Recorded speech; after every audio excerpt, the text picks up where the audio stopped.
और अगली खबर रांची से है, जहां 4 सदस्यीय मेडिकल टीम ईडी ऑफिस पहुंची। ईडी की पूछताछ से पहले हेमंत सोरेन की मेडिकल जांच होगी।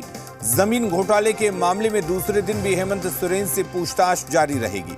बीते दिन पूछताछ के बाद हेमंत सोरेन को रात में ईडी ऑफिस के विशेष कमरे में रखा गया। पीएमएलए कोर्ट से रिमांड मिलने के बाद हेमंत सोरेन को ईडी ऑफिस से जेल लाया गया था।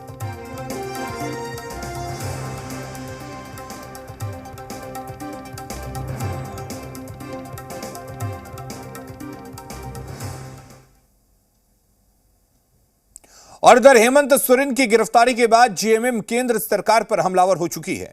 जेएमएम ने केंद्र पर हेमंत सोरेन के खिलाफ साजिश रचने का आरोप लगाते हुए कहा कि केंद्र की सरकार डरी हुई है और केंद्रीय एजेंसी के सहारे राजनीति कर रही है। जेएमएम ने कहा कि भले ही हेमंत जेल में है, लेकिन सबके दिल में है। कांग्रेस ने भी कहा है कि ईडी और सीबीआई के बहाने हमें डराने की कोशिश की जा रही है। वहीं बीजेपी ने कहा है कि पहले कि सरकारें विरोधियों की आवाज को दबाने की कई बार कोशिश कर चुकी हैं। हम लोग बहुत जल्द एक श्वेत पत्र भी जारी करेंगे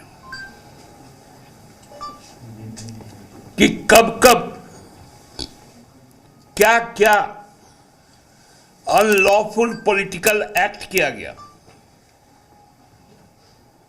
ये लोग बहुत यूएपीए करता है ना, अनलॉफुल पॉलिटिकल एक्ट पर हम लोग व्हाइट पेपर लाएंगे।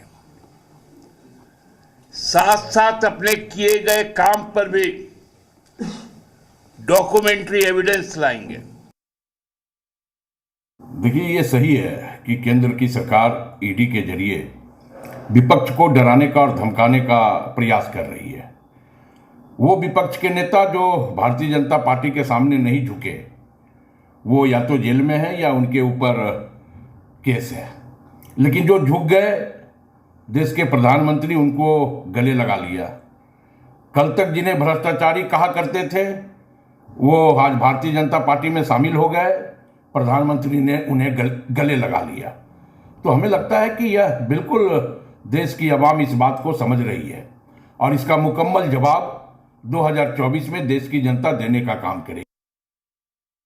अभी एमके स्टालिन है, आपके सीएम हैं तमिलनाडु के, उनके ऊपर जब सीबीआई ने कार्रवाई की थी, दुनिया को भी पता है कि किस स्थिति परिस्थिति में की थी। और उस समय तत्कालीन जो प्रधानमंत्री मनमोहन सिंह जी थे, उन्होंने कहा था कि हमें जानकारी नहीं है कि सीबीआई यहाँ रेड कर रही है। तो आप सोच सकते हैं कि जिनका इतिहास इतना भयावह रहा है, वो दूसरों पर इल्ज़ाम लगाने से अच्छा अपने गिरबान में झांक कर देखे।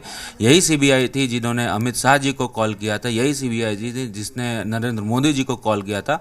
उस समय हम लोगों ने ये नहीं कहा था कि हम अपोजिशन में हैं तो हम लोग चीखेंगे, चिल्लाएंगे, ईडी को, सीबीआई को बदनाम करेंगे। बाकायदा हम लोगों ने फेस किया था। झारखंड